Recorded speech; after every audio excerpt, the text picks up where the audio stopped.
வணக்கம். ஓம் ஸ்ரீ பரமாத்மனே நமஹ. 15ஆம் அத்தியாயம் புருஷோத்தம யோகம்.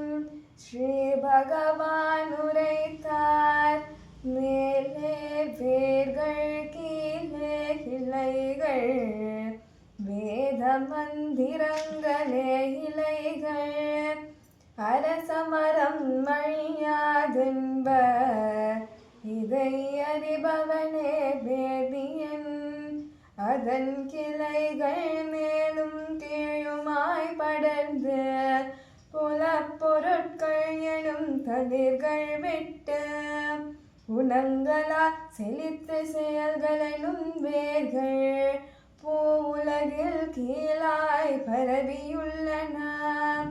இங்கதன் உருவத்தை காண இயலாது, ஆதியும் மந்தமும் இருப்பும் இல்லா அரசமரத்தின் நன்கூன்றிய வேரை பற்றின்மை எனும் வாளால் வெட்டி வீழ்த்தி, எப்பதம் எய்த பின் மீண்டும் வாராரோ அப்பதம் தனையே நீ தேடினாடு.